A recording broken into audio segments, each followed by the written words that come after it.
por nacer en la oscuridad absoluta, el Rey del Universo pasó por alto las expectativas convencionales. El mismo día de su nacimiento no cumplió con las conjeturas de la gente. ¿De Nazaret?, preguntó Natanael. ¿Puede salir algo bueno de ese lugar?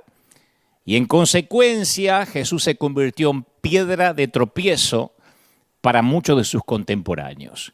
La imaginación judía domesticada se horrorizó ante el pesebre. Se escandalizó ante la salvación sin costo de un Dios humilde. Un rey nacido en trapos era un insulto para el intelecto refinado de los fariseos y la mentalidad de los maestros de la ley. Las multitudes ingenuas que no conocían la ley podían equivocarse, pero aquellos que estudiaron las Escrituras no podían ser engañados. Ellos pensaban así. Y aquí existe un fascinante principio de la religión. Mesías, obtendrás nuestra lealtad solo cuando cumplas con nuestras expectativas. Yo leía la historia de Bayazid, un místico musulmán que solía actuar deliberadamente contra los hábitos y rituales del Islam.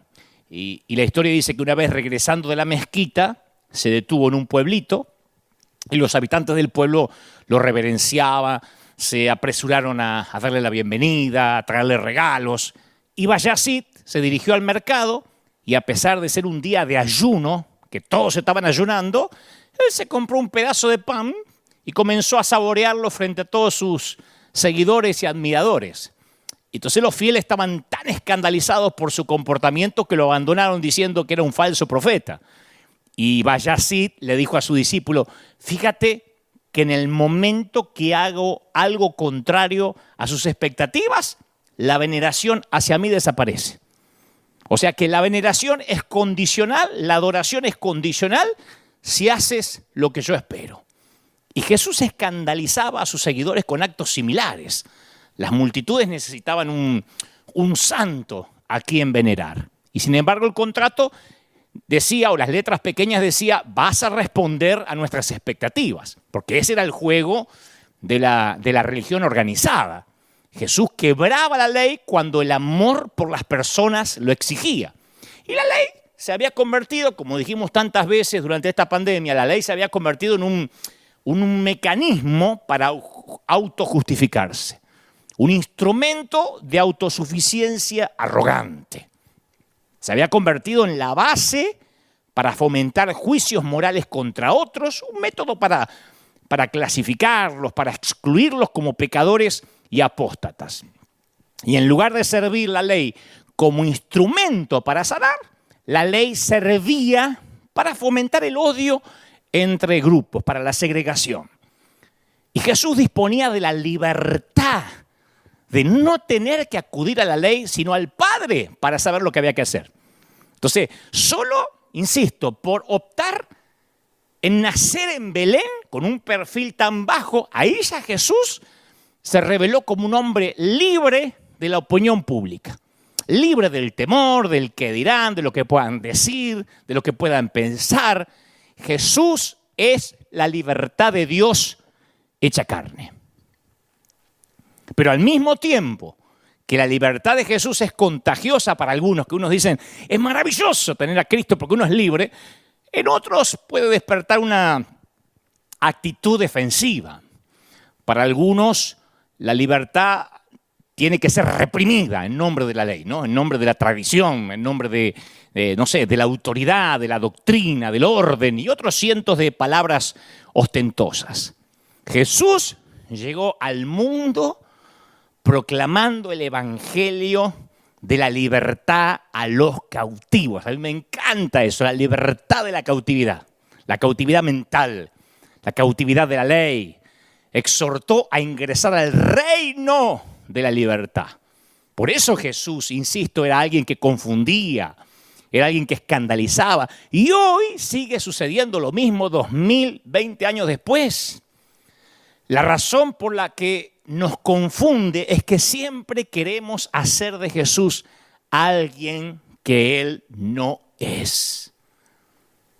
Jesús no es una figura en el vitral de una iglesia, no es un rostro en un calendario religioso, no es un pescadito pegado en el parabrisas.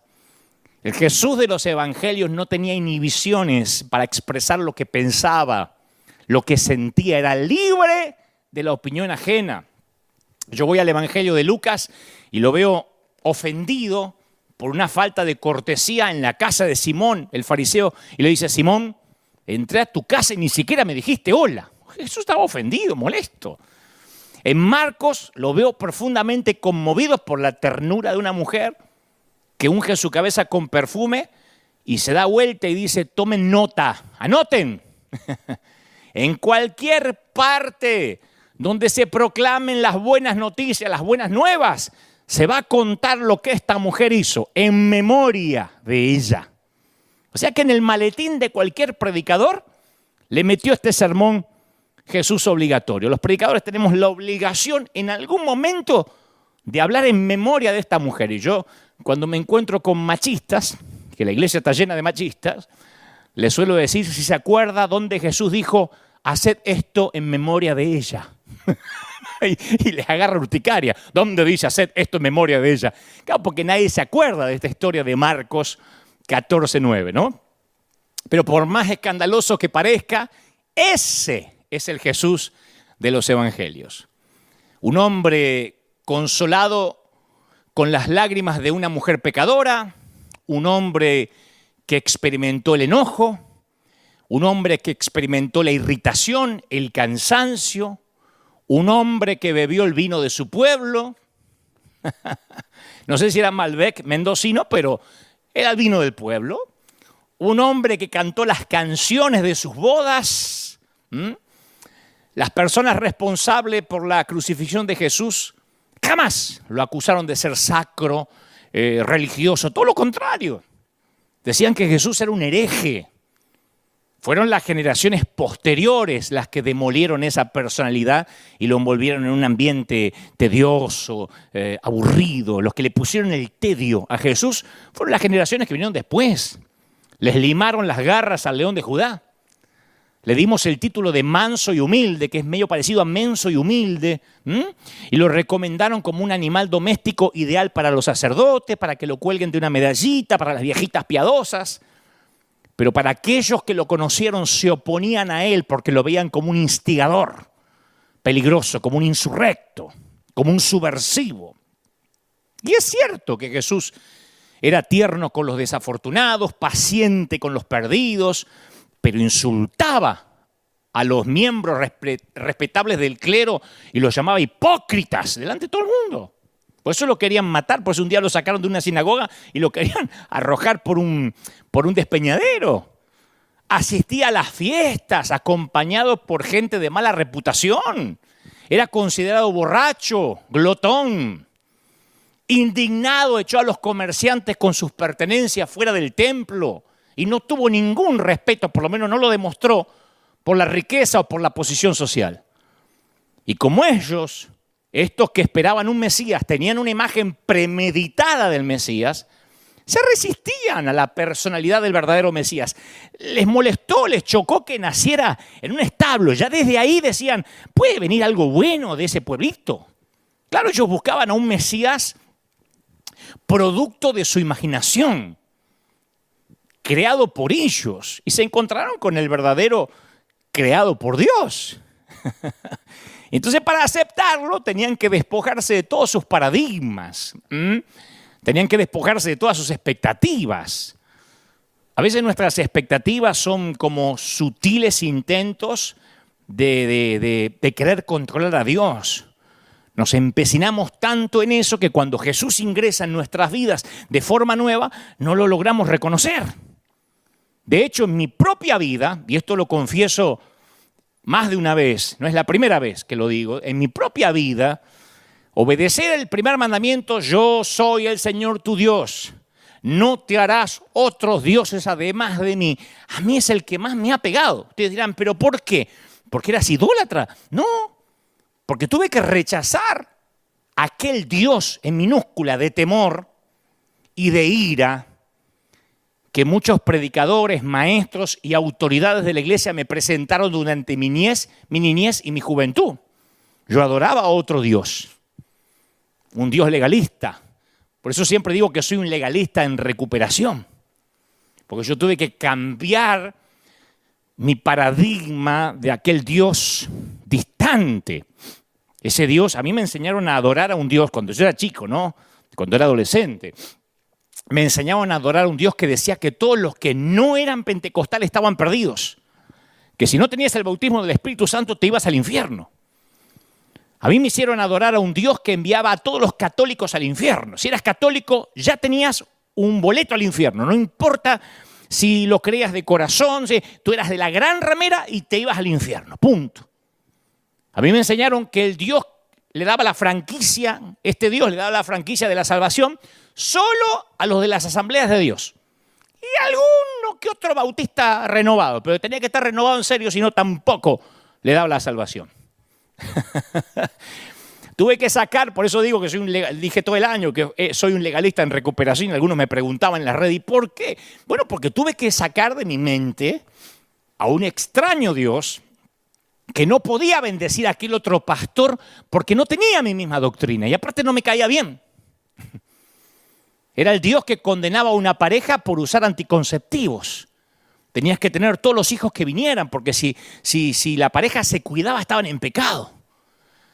Tuve que sacarme de la cabeza a un Dios que prohibía participar de la Santa Cena a un divorciado. Nunca más podía tener comunión con la iglesia. Era un Dios que permitía que las mujeres pudieran ser presidentes de la nación, pero que en la iglesia tenían que sentarse, someterse y callarse.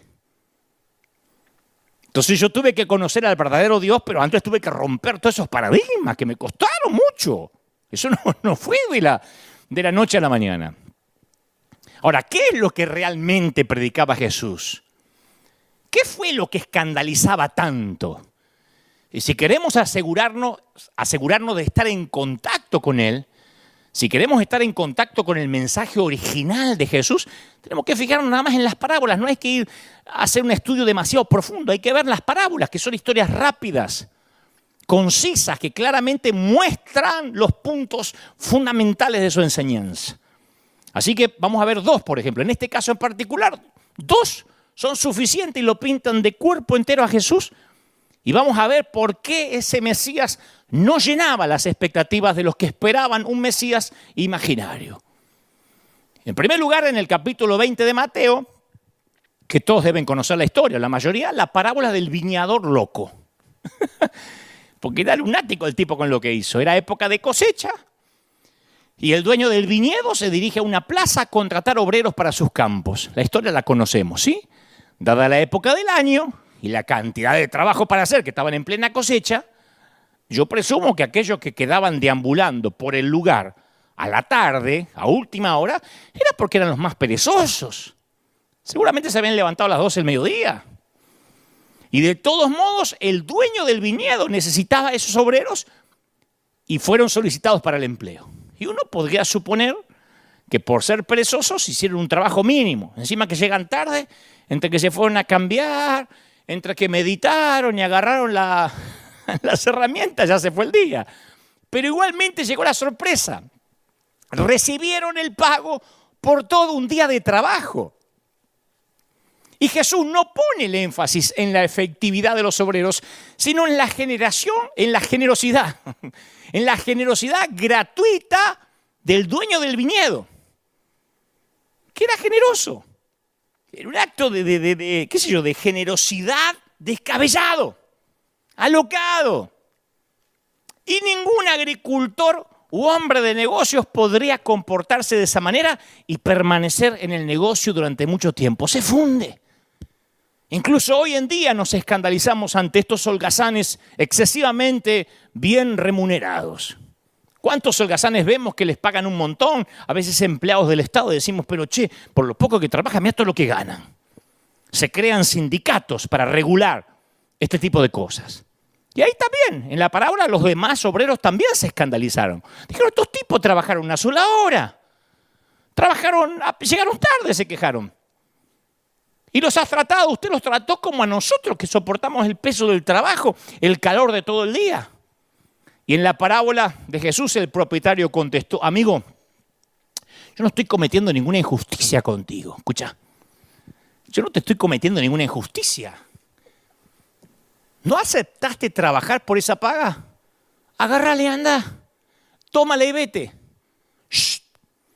¿Qué te dije que te iba a pagar? Y ahí está lo que te iba a pagar. Yo quiero darle al último obrero contratado lo mismo que te doy a vos. Y después aclara, medio argentino este viñador, porque aclara y dice, es que no tengo derecho a hacer lo que quiera con mi plata. ¿Te pensás que no tengo el derecho a hacer lo que quiera con mi dinero? Esa es la parábola de Jesús. Yo la expreso así porque uno la lee a veces con cierto tedio y se nos va la esencia de lo que el Señor quería transmitir.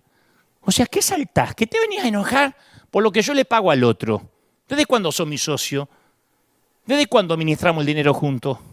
¿Cuánto te dije que te iba a pagar a vos desde la mañana hasta la tarde? Tanto. Acá está. Lo que le pago al otro, ¿qué te importa? 2000 años más tarde, la comunidad cristiana aún nos escandalizamos ante esa misma generosidad divina. Hay una novela maravillosa que alguna vez leí que describe un episodio en los cielos tal como se la imagina el autor. Es una licencia del autor, por supuesto, ¿no? Y los justos llegan a la puerta de los cielos, son todos los santos que hicieron las cosas bien, dispuestos a ingresar seguros de que ya tienen los asientos reservados.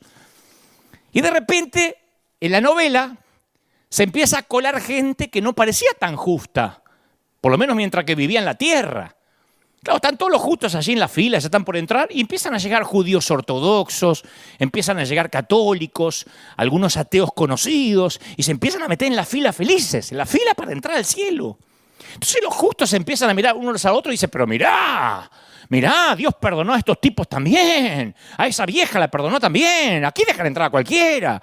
Pero esto se está llenando de chusma, che. Después de toda la sana doctrina que yo guardé, después de todo lo que yo me esforcé por llegar acá, no puedo creerlo. ¿Para qué cuerno entonces cuidé mi santidad? Y con una furia que va en aumento, comienzan a blasfemar contra Dios, ahí en la fila.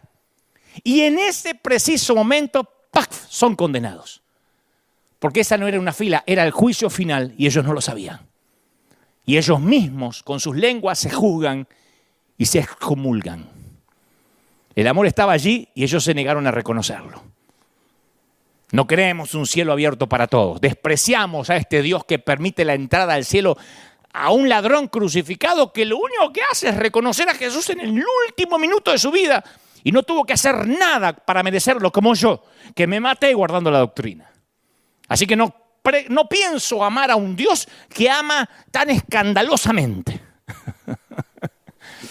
Por eso Jesús contó la parábola del viñador, del dueño de la viña, para dejar claro que Él es Dios y que nadie lo va a superar ni en amor ni en generosidad. Que Dios ama con un amor injusto, según nuestro criterio. Viste que nosotros decimos, pero esto no es justo. Y no es justo que el que trabajó todo el día gane lo mismo. Lo voy a poner al revés, que el que trabajó al final del día gane lo mismo que el que trabajó todo el día. No es justo. ¿Pero para quién? Para un sindicalista. No es justo para un trabajador. No es justo para un gobierno. Para Dios. Tiene otra manera de medir. Dios ama injustamente. Ama a quien nosotros no amaríamos nunca.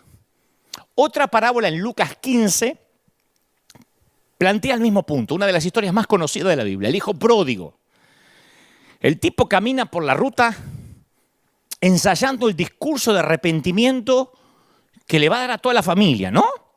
Y su padre, que está dando vueltas en la entrada, lo ve venir a lo lejos y sale corriendo a su encuentro. Ni espera que el hijo venga o que se acerque. El muchacho apenas logra decir las primeras palabras de su discurso cuando ya el padre lo abraza y dice, cállate, vení, dame un abrazo. Lo viste con una túnica y anuncia una celebración. Esa tampoco puede ser la manera de tratar a un hijo rebelde. Si el muchacho era un malcriado y el padre lo vuelve a malcriar, ¿cómo va a aprender el tipo? ¿Y la disciplina? La disciplina prudente por haberse apartado y haber dilapidado la fortuna y haber renegado del padre.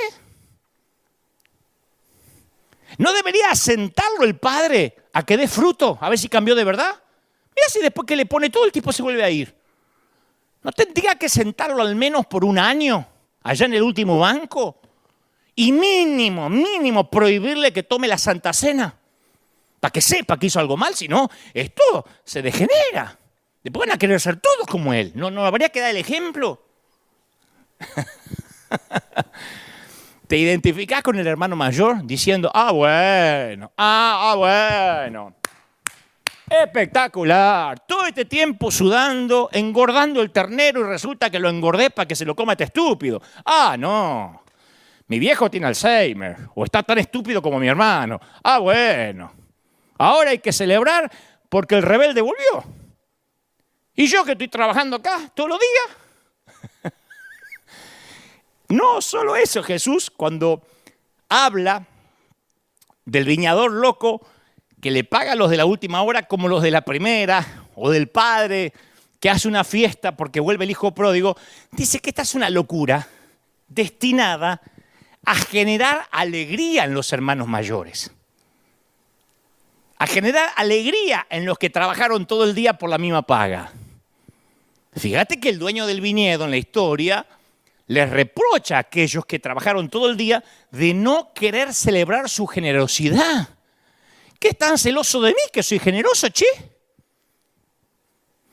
El padre también se consterna cuando su hijo mayor no participa del festejo de bienvenida a su hermano. Está mostrando que a Dios le duele cuando no celebramos como Él ama. Ese es el amor extravagante de Dios, que nos exige una reacción de alegría de parte nuestra, que Dios lo ama a aquel, aunque aparentemente no tiene la vida pura e impoluta que yo tengo. Ahí es cuando a través de estas parábolas empezamos a conocer a Jesús, el verdadero Dios. ¿Te das cuenta? Pero este retrato de Jesús desafía nuestros patrones de justicia. Porque se están poniendo en juego las mismas bases de nuestra religión. Escucha, ¿cómo puede ser que el padre prefiera al depravado, le haga una fiesta a ese bueno para nada del hijo pródigo por encima del hermano trabajador? ¿No nos dijeron toda la vida en el colegio, en casa, que si éramos trabajadores, si éramos estudiosos, teníamos premio? Y que si éramos vagos y no estudiábamos, no teníamos premio. ¿Cómo es que el Señor premia, hace una fiesta por el hijo pródigo? Festejos. ¿Me está diciendo de verdad que festejos en lugar de castigo y disciplina? ¿De verdad? ¿Qué clase de orden descabellado es este que invierte los rangos, que el último es primero y el primero pasa a ser último? Este reino no es el que queremos, no es el Mesías que esperábamos. Ni antes, decían los fariseos, y muchos tampoco lo quieren ahora. ¿Qué? ¿Todos obtienen al final la misma recompensa? ¿De verdad?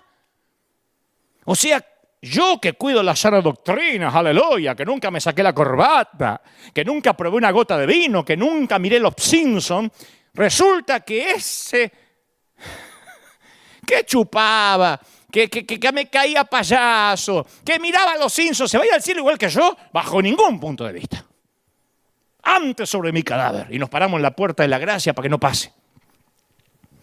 Entonces las parábolas de Jesús revelan a un Dios demasiado generoso con su perdón y su gracia. Y eso produce escándalo. Muestra a Dios como el prestamista que perdona deudas. ¿Qué prestamista te dice te perdono la deuda? A lo mejor te baja un poquito el interés, pero lo vas a pagar. Nada es gratis. Muestra a Dios como el pastor que busca una oveja perdida, como al juez que oye la oración de un recaudador de impuestos. En las historias de Jesús, el perdón divino depende solo del amor de aquel que formó a la raza humana. Y el Dios del judaísmo Perdonaba a aquel que había cambiado, que había hecho su penitencia, que estaba demostrando frutos de una vida mejor. Muy similar a lo que nos pasa ahora en nuestras congregaciones. Bajo el viejo pacto, el pecador se enfrenta a un juicio. Y claro, estos tipos nunca habían oído hablar de un Dios que se comportara de la manera que se comportaba Jesús. Era un liberal, un hereje, un blasfemo. ¿Sabe por qué? Porque toda esa gente tenía dioses falsos, creían en un Mesías falso. Los dioses falsos inventados por la gente desprecian a los pecadores. Eso los hace atractivos. Los dioses falsos usan mascarilla, tapabocas, para no contaminarse con los pecadores, los sarnosos, los leprosos, los inmundos, los rotos. Los dioses con minúscula falsos, el Dios falso que yo me hago a mi imagen y mi semejanza, odia a la misma gente que yo odio, detesta a la misma gente que yo detesto, le revuelve el estómago a la misma gente que a mí me lo revuelve, porque es un Dios hecho a mi imagen y semejanza. Pero el Padre de Jesús no condena, sino que perdona. Es más, el pecador es aceptado inclusive antes que se arrepienta. Vos estás diciendo, no, eso es una herejía. El perdón lo tiene asegurado, solo tiene que aceptarlo. Esa es la verdadera amnistía. A nosotros nos gusta decir, no. Si no se arrepiente y no hizo la oración y no repitió la oración del pastor, se va al infierno. Es un perdón incondicional. La única condición es la fe.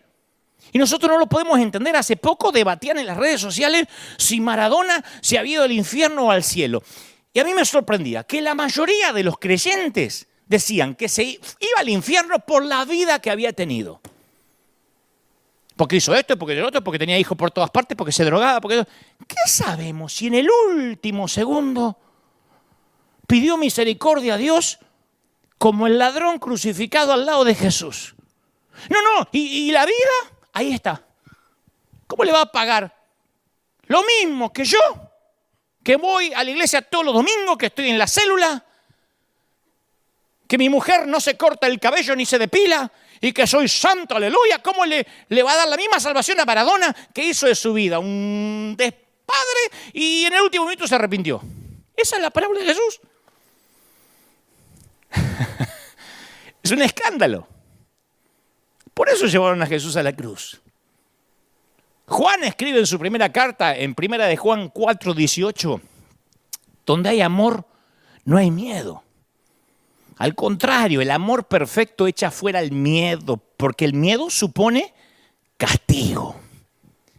Por eso si alguien tiene miedo, es que no llegó a amar perfectamente. El amor de Dios no está basado en algo, en lo que puedas hacer, en lo que puedas decir, o en lo que puedas dejar de hacer.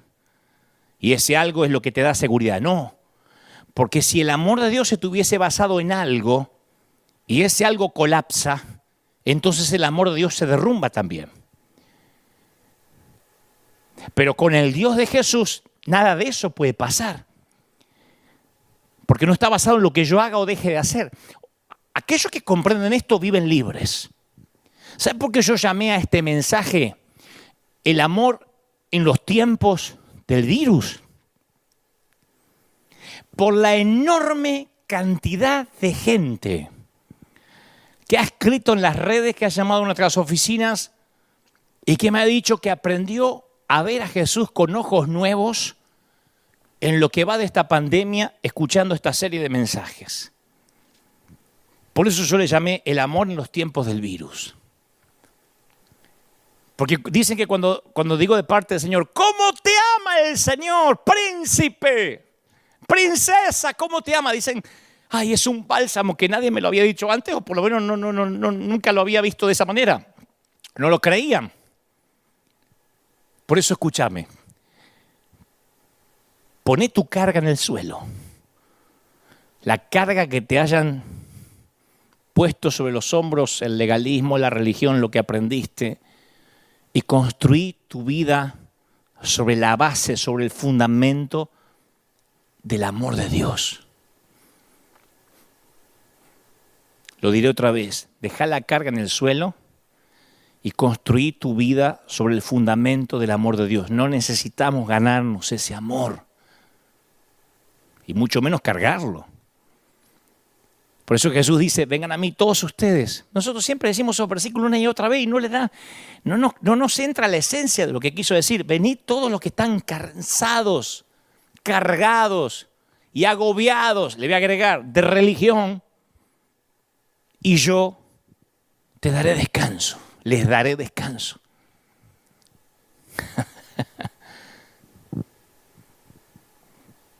El amor de Dios es radicalmente diferente a la forma humana en que nosotros amamos. Viste que como humanos, nosotros amamos cosas y personas que nos parecen atractivas. O sea, nos sentimos atraídos por ciertas cualidades que nos parecen agradables.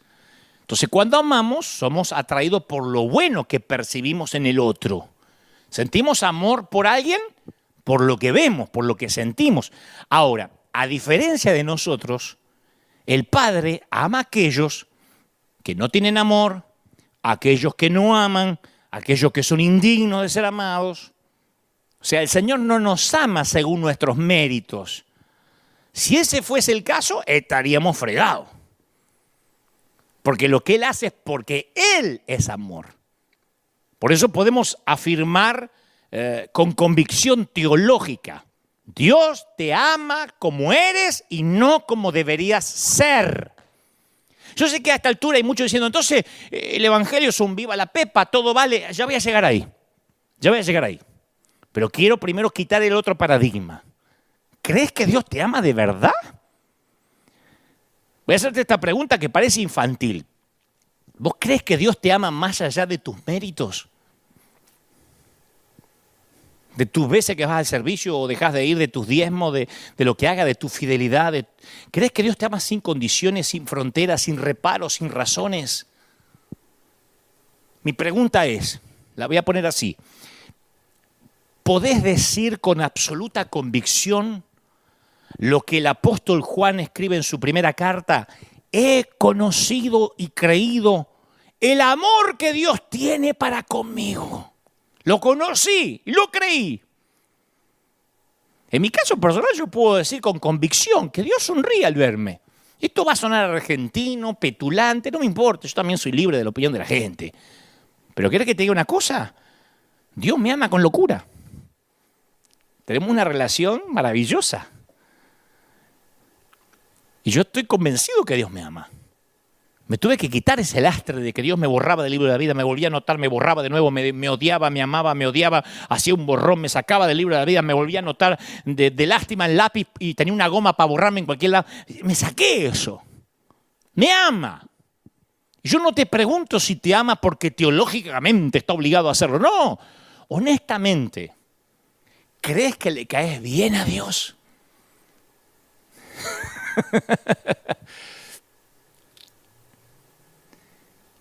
En Isaías 49:15 Dios dice, ¿puede una madre olvidar a su niño de pecho y dejar de amar al hijo que ha dado a luz? Aun cuando ella lo olvidara, yo no te olvidaré. El Señor se va a uno de los ejemplos más puros que tenemos, una mamá. Pero Él sabía que iba a haber mamás que iban a abandonar hijos en un basural. Entonces dice, y si hay una madre, mala madre que se olvida de su hijo, yo no. Hay una historia de un ministro holandés que a mí me pareció fascinante la primera vez que lo escuché y te confieso que fue el detonador de este mensaje, el amor en los tiempos del virus. Es un ministro holandés. Y él cuenta la historia de esta manera. Él dice, soy uno de 13 hermanos, 13 hermanos, se ve que no tenían televisor. Dice, un día me encontraba jugando en la calle de nuestro barrio en Holanda. Yo era chico, sentí sed y entré a mi casa en busca de un vaso de agua. Entonces vi que mi papá estaba sentado en la mesa de la cocina bebiendo una cerveza con un vecino. Y mi padre no se dio cuenta que yo había entrado a buscar agua y escuché la conversación. Y el vecino le preguntó a mi papá, tienes 13 hijos. De todos ellos, ¿tienes un favorito? ¿Algunos que ames más que al resto? Y dice este ministro holandés, dice, yo me quedé quieto ahí con la esperanza de escuchar que era yo el favorito. Y mi padre dijo, por supuesto que hay uno que amo más que al resto. Ahora me viene a la mente María, dice, tiene 12 años. Y pobrecita, acaban de ponerle los brackets, los aparatos en los dientes y está tan avergonzada que ya no puede salir de casa. Y yo la lleno de amor y le transmito seguridad. Pero me preguntaste por mi favorito. Ahora me viene a la mente Pedro también. Ella tiene 29 años. Pobrecito, se acaba de divorciar, no le fue bien en su matrimonio. Y está tan frustrado. Aunque tiene 29 años, yo lo sigo viendo chiquito, está tan triste, así que yo lo amo tanto. Bueno, pero al que amo mucho es al pequeño Miguel. Porque Miguel, pobrecito, no tiene sentido de la coordinación. Es malísimo con todos los deportes que prueba. Le dicen chancla o ojota. No sirve para ningún deporte, pobre. Lo tengo que amar tanto. Pero por supuesto, la niña de mis ojos es Susana. Bueno, Susana tiene 24 años, vive sola. No hay un novio que le venga bien y está lidiando encima con un problema de alcohol. Ella no sabe que yo sé que ella es alcohólica y yo cada vez que puedo la lleno de amor. Pero ahora que lo pienso, amo mucho a Manuel, porque Manuel me salió con un carácter horrible y no le da la cabeza para los estudios. No sé qué hacer, no le entran las cuentas, no le entran las letras. Y dice este ministro holandés, y así mi padre continuó mencionando los nombres de sus hijos uno por uno. Terminó mencionando a los 13. Y cada uno, él les conocía una debilidad, una anomalía, a un presunto defecto. Y lo que aprendí fue que el que más amaba a mi padre era el que más necesitaba de él en ese momento. El Padre de Jesús es igual. Ama a aquellos que más lo necesitamos, que más dependemos de Él, que más confiamos en Él. Nos ama justamente porque nos conoce los errores, nos conoce las metidas de pata. A Él poco le importa si ha sido puro como San Juan o pecador como la prostituta de la casa de Simón el fariseo. Dios no espera hasta que nuestra vida moral esté en orden para decir, ahora te puedo amar. Y acá es donde viene el punto que hoy decía. Ya a esta altura hay algunos con urticaria diciendo, entonces, ¿vale todo? ¿Se puede pecar libremente? ¿Vos sabés que tu cónyuge, que tu pareja te ama como eres y no como debería ser? ¿Es eso acaso una invitación a tener una actitud de todo vale? Todo lo contrario. El amor provoca amor. Y la respuesta a su amor es, de hecho, vivirlo en completa libertad. Este es el gran secreto, el secreto mayor guardado a lo mejor del Evangelio. Escucha, querer y no poder, querer hacer algo, querer decir algo, hacer o decir o pensar, y no poder, eso es esclavitud. Poder hacerlo y no querer, eso es libertad. Una vez fui a predicar, no voy a decir a dónde, a una iglesia muy legalista. Tenía los varones por acá, las damas por allá. Y les dije antes que el pastor me eche, antes que el pastor anfitrión me eche, le dije, no me dieron ofrenda, por supuesto. Le dije, imaginen que tuvieran 24 horas de impunidad para con Dios. Yo sé que es una locura, pero permítame en esta licencia hereje. Imaginen que hubieran 24 horas que nada de lo que pienses, digas o hagas sea contado como pecado. Pensá 24 horas en que se anulan mínimamente los 10 mandamientos. En que Dios da vuelta, se pone de espalda y dice, haz lo que vos quieras, 24 horas, este día no va a existir para mí. Una iglesia legalista. Pensá qué harías. Me quedé en silencio así Y literalmente, ¿me lo pueden creer o no? Yo pude ver la lujuria en los ojos de algunos ministros que estaban ahí. La codicia en otros. ¿Viste cuando le ve la carita así? Le venían así, le bajaban los mails con pecado. Todo lo que quería hacer, más pecado nuevo que querían estrenar. Vi la maldad en los ojos de otros. Ahí, entre esa iglesia santa, había fornicarios, homosexuales, asesinos reprimidos, que pecarían con placer si tan solo pudieran. Son los que preguntan, ¿qué tan lejos puedo ir sin que pierda la membresía de este club? ¿Viste los que preguntan, ¿y qué puedo hacer? ¿Qué se puede hacer? ¡Ah! ¿Se puede bailar? Yo no sabía. Siempre hay uno de esos. Yo solía poner en las redes, escuché una canción romántica, no sé, de Manzanero, y había, entonces puedo escuchar ahí AC/DC también y música diabólica. Siempre hay uno que está esperando la licencia. Ese ya pecó en su corazón. Independientemente de lo que haga, ya pecó. Pero cuando conoces a Dios y lo amás de verdad, porque lo conoces, porque tuviste un encuentro real con Él y te dejas amar por Él, no sentí la necesidad de querer hacer nada que viole ese amor, esa intimidad. Si tan solo pudiera. Lo voy a decir otra vez. Querer y no poder es esclavitud. Si vos te morís por pecar, por hacer algo, pero decís, ay, me muero por hacer eso, pero no puedo porque se me va a ir la unción. Eso es ser un esclavo. Ser libre es, claro que puedo. Dios no me prohíbe nada, pero no quiero. No lo voy a defraudar a Dios. Eso es libertad. ¿De qué sirve una fidelidad porque te controlan? ¿Le sirve a una esposa saber que el esposo es fiel porque lo controla, porque le puso un seguidor, un GPS en el celular? ¿Le sirve? Él es fiel. Todo el día lo estoy vigilando. ¿Sirve que alguien le sea fiel porque lo vigilan?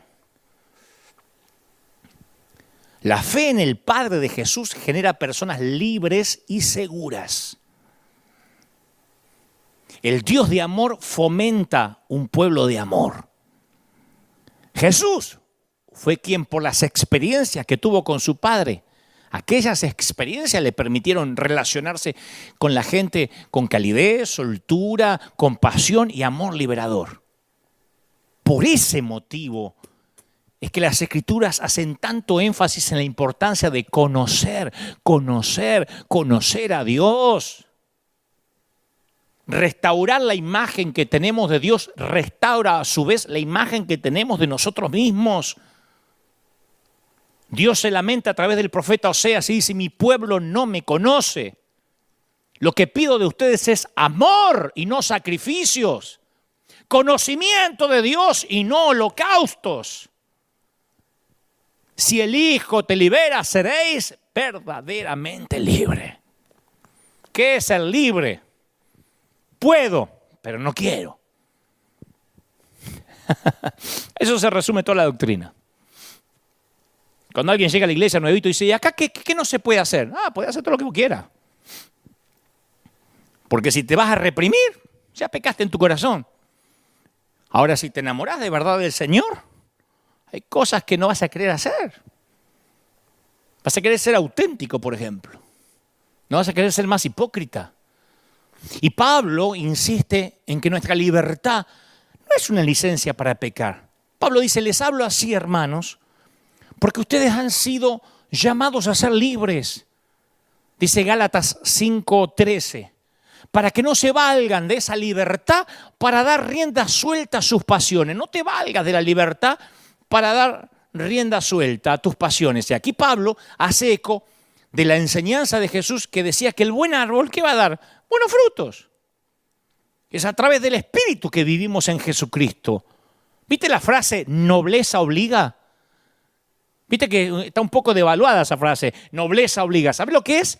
Que tu nueva sangre noble te obliga a cambiar de vida. El hijo de un rey nunca va a vivir como un cortesano. La nobleza de la sangre lo obliga a vivir como un hijo de un rey. Nobleza obliga.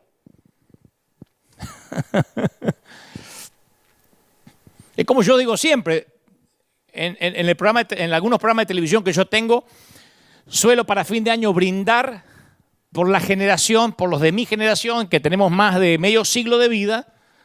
Y yo siempre digo, somos la generación que nos estamos yendo, la última generación elegante, la generación noble. Si yo estoy en una mesa, en un restaurante, vamos a tener una discusión si me quieren pagar, y esto no es porque yo tenga más dinero ahora, era como, desde que no tenía dinero, yo tengo la nobleza de ser un caballero.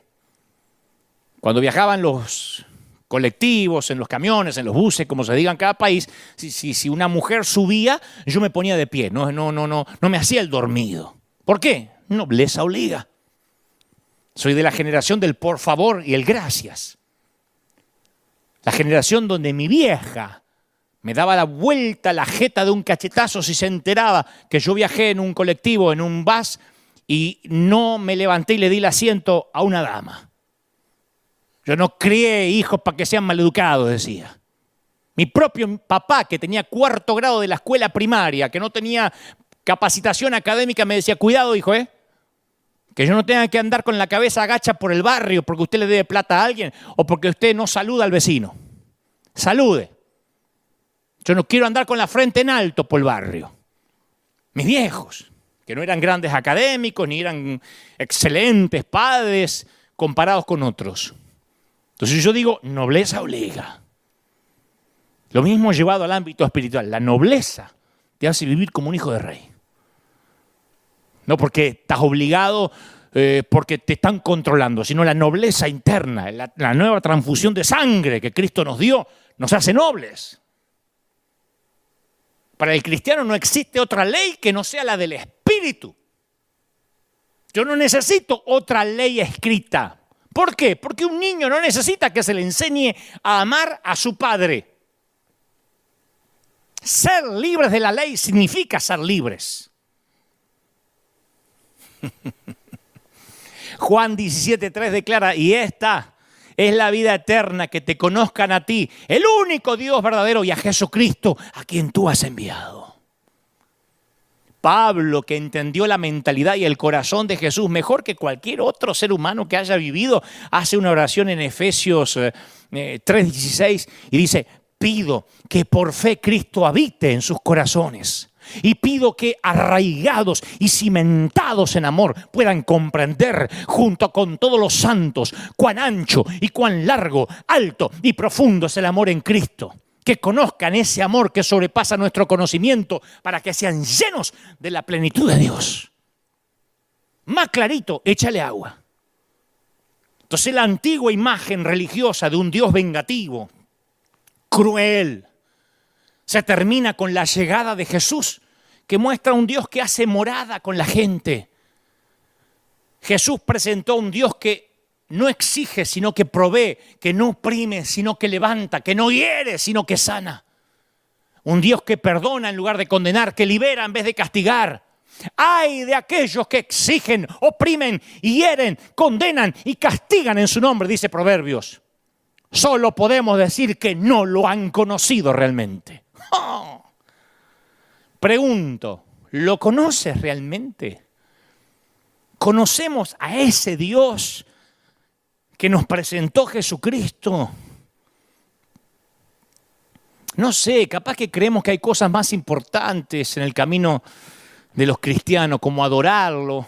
Ay, es que yo soy un adorador. Como guardar sus mandamientos, como vivir una buena vida. Y hay cosas que hacen la verdadera vida cristiana como esas, pero todas esas están basadas en el auténtico conocimiento de Dios. Capaz creemos que porque somos buenos cristianos y leemos la Biblia y sabemos mucho, eso hace que sepamos mucho de Dios. No, si no lo conoces a Él personalmente, nada se aleja más de la verdad. No sirve de nada aprenderse capítulos, versículos, dominar el lenguaje de la Biblia, porque eso no es conocer a Dios. En la noche de su muerte, Jesús oró al Padre, Juan 17:23, y dijo, los has amado a ellos como me amaste a mí. para que el amor con que me has amado esté en ellos y yo mismo esté en ellos. ¿Oíste? Los has amado a ellos, te amó como Dios amó a Jesús. Los has amado a ellos tal como me has amado a mí. A mí ese solo pasaje desafía mi mente, sorprende mi corazón, me deja sin palabras. Yo no sé ustedes, pero a mí me produce, yo no sé vos, pero a mí me produce un estado de fascinación increíble. Dios me ama tanto como ama a Jesucristo. Lo dice las Escrituras, lisa y llanamente, sin matices, no es que lo interpreté. Jesús dijo, los has amado como me has amado a mí. ¿Viste que en nuestra lógica puede que te agrade tu cónyuge un 75%? La verdad que ya le creció la panza, se quedó pelado, eructa, tiene gases. 75 sí le vamos a regalar. Capaz que te agrada el 40% de tu pastor y el 5% de tu suegra. Ahora, si pensás que Dios divide su amor dándole el 100% a Jesús, el 70% a la Madre Teresa y el 2% para vos, no conoces a Dios. Dijo Jesús, los amaste como me amaste a mí. Imagina que ahora mismo Jesús entra a tu casa. Estás mirando ahora la transmisión, ¿no? Pero entra a tu casa, te mira a los ojos y te llama por un nombre. No por tu nombre, por un nombre, como un sobrenombre. ¿Cuál es ese nombre? ¿Cuál es la palabra por la que Dios te conoce que resume tu relación con Él? Porque esa palabra define tu ser. Te lo voy a hacer más claro. Ese sobrenombre, ese nombre es condenatorio, de juicio, de felicitaciones, de afecto.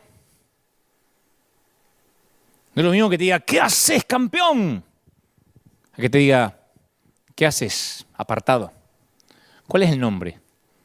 Apocalipsis 2:17 dice, al que salga vencedor, le daré una piedrecita blanca en el que está escrito un nombre nuevo que solo conoce el que lo recibe.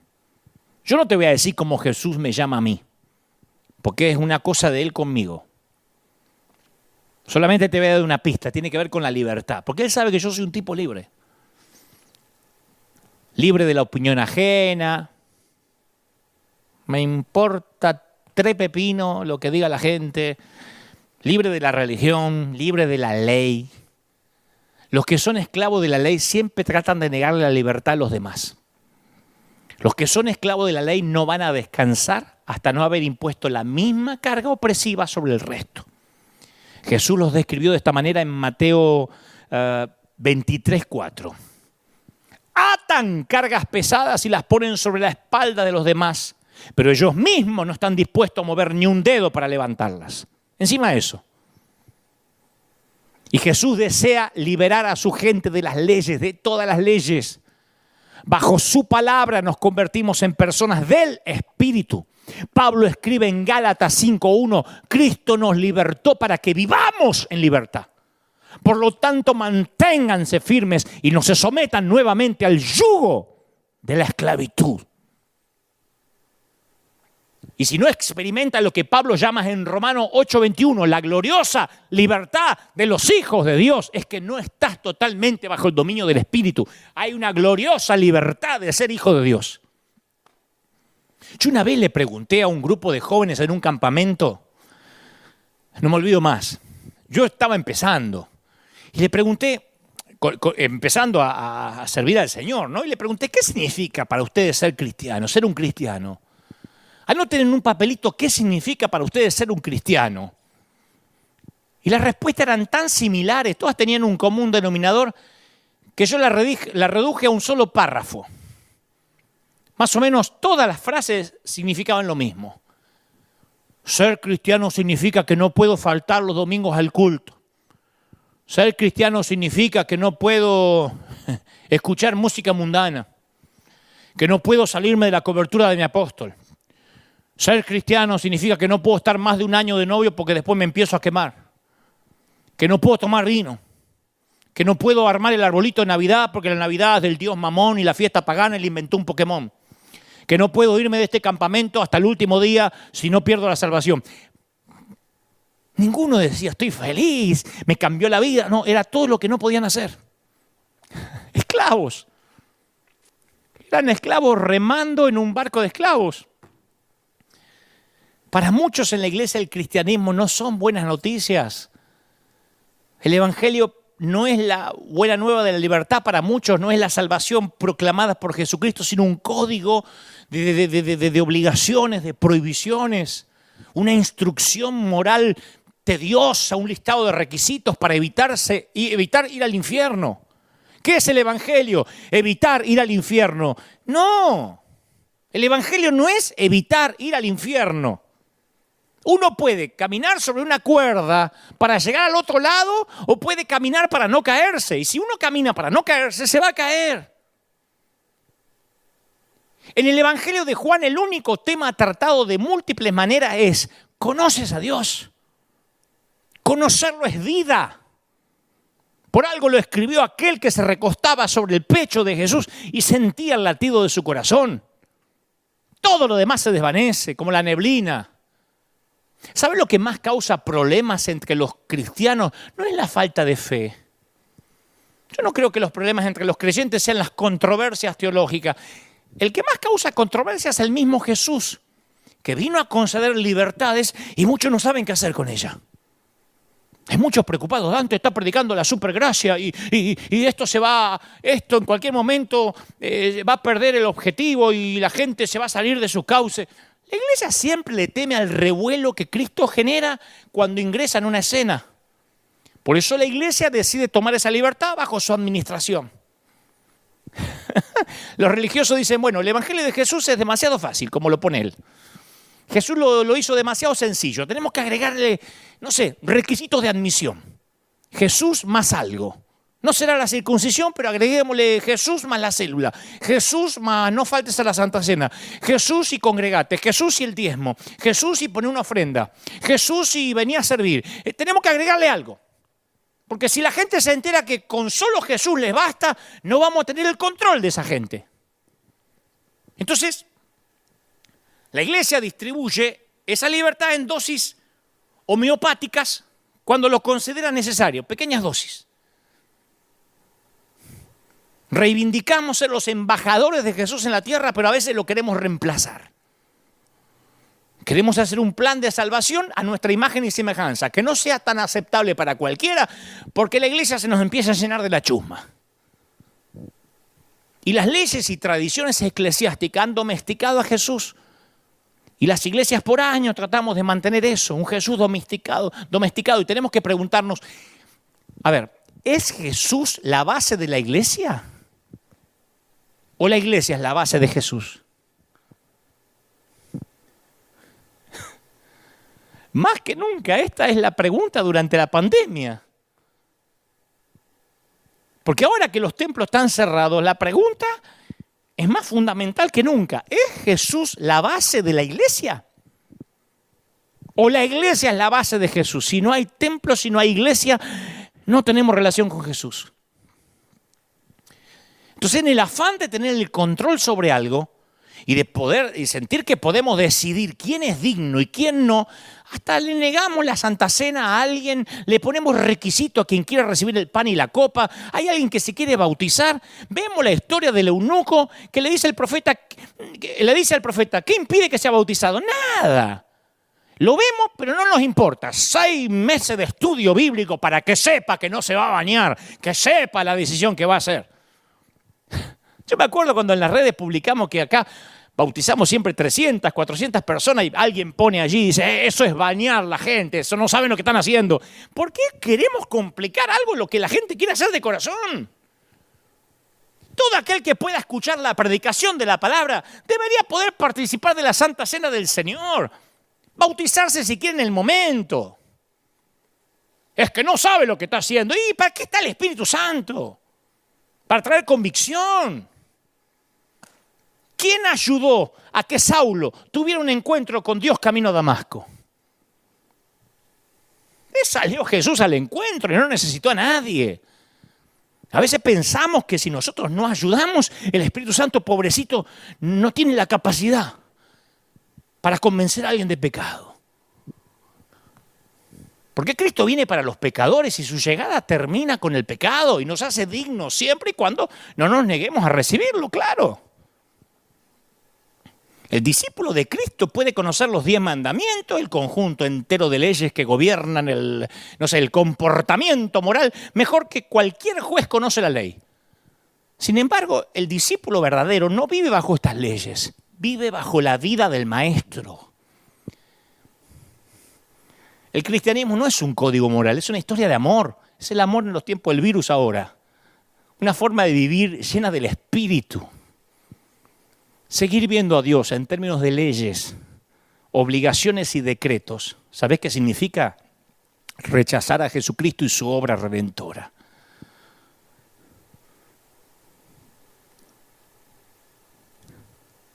Como consecuencias de poner un énfasis equivocado en la ley, la iglesia nos hemos convertido a veces en un caldo de cultivo para los superficiales, para los egoístas. La hermana que canta en el coro se indigna porque entró una joven de 20 años un domingo a la iglesia con un jean ajustado. ¡Ay! No entiende cómo Dios puede amar a esa buscona de hombres. Sin embargo, ella misma, la del coro, hace 27 años que está casada y vive subestimando y denigrando a su propio marido con frases hirientes y actitudes humillantes. No honra a su marido. Un caballero se niega a celebrar la Navidad porque alega que es pagana, pero es un irrespetuoso, un grosero, un arrogante y un prepotente con el camarero que lo atendió y le sirvió el café. Entonces, una vida cristiana productiva que se ve sofocada por el peso aplastante de la ley no es una vida cristiana. Cuando no hay deseos verdaderos de ir más allá de los 10 mandamientos, que ese es el decálogo, que es el umbral de la vida cristiana, el ABC. El legalismo me lleva a creer que mi relación con Dios es un asunto privado. Yo no soy responsable ni por los demás, yo no tengo la obligación de amar a nadie. Esto es yo con Dios. Encima ni Dios y yo con Dios, el burro primero. ¿Viste? A veces la religión es como esas viejas cabinas de teléfono, esos teléfonos públicos que había antes, exclusiva entre Dios y yo. No hace referencia a los que están alrededor. Es un cono de silencio como tenía el superagente 86 Maxwell Smart. Entonces, cuando permanecer en el Palacio de Justicia me lleva a tal insensibilidad que no logro escuchar el clamor del dolor de mi hermano, es cuando la religión se transforma en el opio de los pueblos. Jesús habló de esto en Mateo 13:3, cuando retrató un cuadro de los diferentes niveles de compromiso y entrega. Él dijo, un sembrador salió a sembrar y iba esparciendo la semilla, una parte, ¿se acuerdan? Una parte cayó junto al camino, llegaron los pájaros y se lo comieron. Otra brotó rápido, pero cuando salió el sol se marchitó porque no tenía raíz, se secó. Otra parte de la semilla cayó entre espinos y cuando creció se ahogó. Y otras cayeron en buen terreno. Y de una cosecha que rindió 30, 60 y 100 veces más de lo que se había sembrado.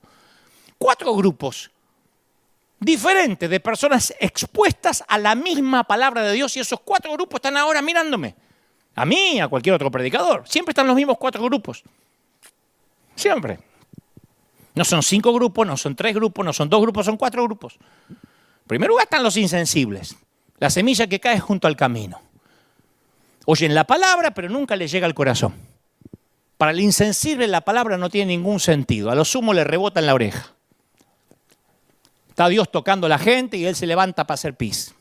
Él está mirando el celular. Está Dios hablando y está jugando con el Candy Crush.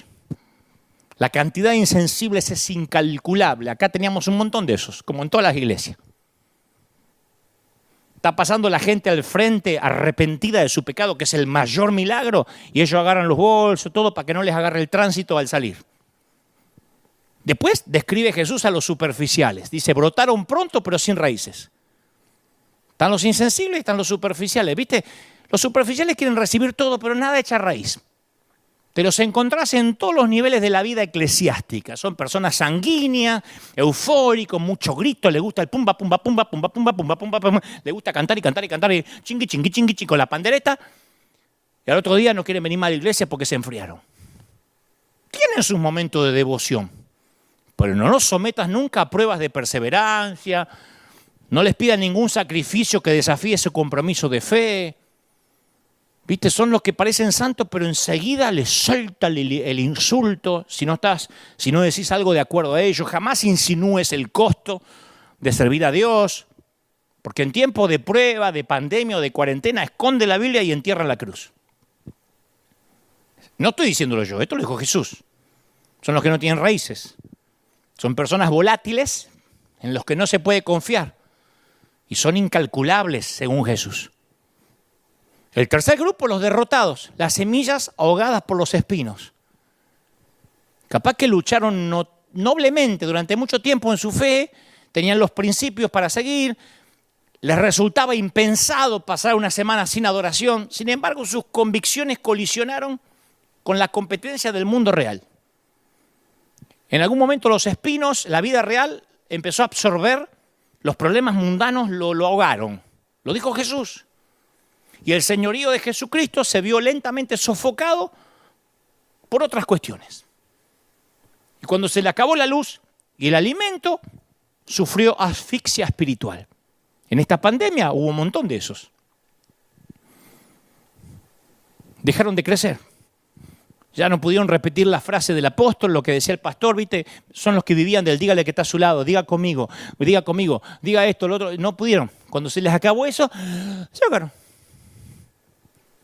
Y por último Jesús habla de los victoriosos, las semillas que cayeron en tierra fértil, que oyen la palabra de Dios y la comprenden, que se trata de conocer a Jesucristo.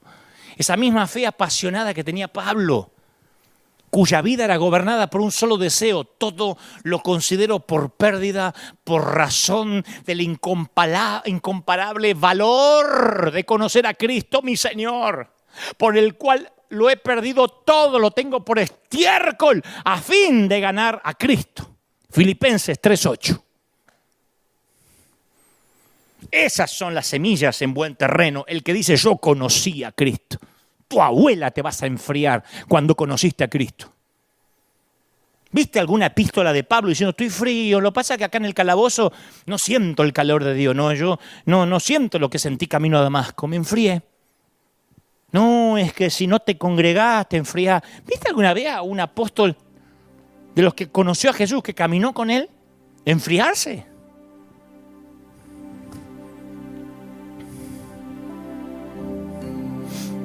Muchas veces Pablo se repite a sí mismo una frase que aparece 79 veces en las 14 cartas del apóstol. 79 veces. Una frase: en Cristo. Pablo saludaba así: en Cristo. Cada vez que escribía. Los expertos en las escrituras dicen que todo el canon paulino se resume a estas dos palabras: en Cristo. Y en esa frase se encuentra la clave del pensamiento de Pablo, la síntesis de sus enseñanzas. Viste que hay frases que, como por ejemplo, Dios te bendiga, buena suerte, ¿qué tal? ¿Cómo te va? ¿Todo bien? Se convierten a veces en cliché, en una expresión trillada, ¿no? Devaluada de significado. Porque las palabras, al igual que todo aquello que se usa con mucha frecuencia, pierde su valor. Como un cuchillo se va desafilando con el constante uso. A veces la repetición de las palabras las vuelve irrelevantes. Pierden su filo, pierden su efecto en nuestra mente. Por eso hay que leer la Biblia con ojos nuevos, porque las mismas palabras con ojos viejos pierden su efecto. Para Pablo, en Cristo significaba más que una forma convencional, formal de finalizar una carta. Era el significado del tiempo, el eje central de la historia, la explicación del universo. En Cristo. Pablo afirmaba que Dios había creado el mundo y que todo aquello que habitaba en él por Cristo. El Padre ama al mundo solo en Cristo y el mundo le devuelve ese amor a Pablo solo a través de Cristo. Él es el centro de la realidad, la razón de la existencia. Pablo escribe en Colosenses 1:16 que en Cristo fueron creadas todas las cosas que hay en los cielos y lo que hay en la tierra. Y todo fue creado por medio de Él y para Él. Voy a terminar con esto. Un Un recién convertido a Jesús se encuentra con un amigo no creyente, ¿no? Y le dice, ¿así que te convertiste a Cristo? Sí. Entonces debes saber mucho sobre él. ¿En qué país nació? No, eso no sé. ¿Y a qué edad murió? No, no me lo enseñaron. Bueno, ¿y cuántos sermones predicó Cristo? No sé, qué sé yo. Bueno, la verdad que lo conoces muy poco para decir que te convertiste a él. Y el otro dice, tenés razón, yo siento vergüenza de lo poco que sé de él. Pero sé una cosa, hace 3 años yo era un alcohólico. Estaba endeudado, mi familia destruida, me tenían miedo. Mis hijos me tenían miedo. Y yo ahora dejé de beber, no tengo deudas. Mi hogar es un hogar feliz, mis hijos me esperan mi regreso cada noche. Cristo hizo todo eso por mí, eso es lo único que sé de Cristo. Conocer significa ser transformado por lo que uno conoce. Hace poco estaba mirando un video donde entrevistaban a la gente en la calle, ¿viste? Y le preguntaban quién pensaba que era Jesús. Y me impactó porque había una cantidad de gente que describía a Jesús como un viejecito con canas, como el actor brasileño que hace de Jesús. En resumen, esos comentarios decían que Jesús era alguien distante, lejano, desconectado del mundo. ¿Será que como cristianos transmitimos sin creer que Dios está lejos? Yo me quedé pensando, ¿le hemos dicho a la gente que de alguna u otra forma Dios no está en ellos, sino encerrado en nuestro templo? ¿No será que nosotros nos hicimos dueños de la franquicia y le comunicamos a la gente, sin querer, digo, que tiene que venir a la iglesia porque Dios está acá y solamente acá? La Biblia revela un Dios que toma la iniciativa, se levanta de su trono, deja su gloria, se rebaja a un pesebre, se humilla como un fugitivo para buscar al hombre. Dios no está lejos, en un trono distante en alguna parte. Tampoco nos pide que recorramos el mundo y lo busquemos en todas partes, que a lo mejor lo encontramos en la quietud de la India. No nos pide que seamos geniales para estar cerca de Él. Dios no esperó a que nosotros ni siquiera tomáramos la iniciativa, para nada. Dios nos busca a nosotros sin pausa, nos persigue. ¿Cómo lo sé? Por Jesús. Jesús representa la búsqueda de Dios, un Dios que viene a buscarnos, a ti, a mí. Dios se metió en nuestro lío por medio de Jesús y se hizo humano para traernos hacia Él. Si Dios se hubiese mantenido distante e indiferente, no habría habido un Jesús que caminara con nosotros en la tierra. Jesús es la evidencia física del apasionado deseo de Dios de estar con nosotros y llevarnos de vuelta a casa. ¿Cómo te ama el Señor? Un Dios que te busca, un Dios que siente alegría cuando encuentra lo que se había perdido. Un Dios que no te deja hablar como el papá del hijo pródigo, shh, y que se pone a celebrar que volviste.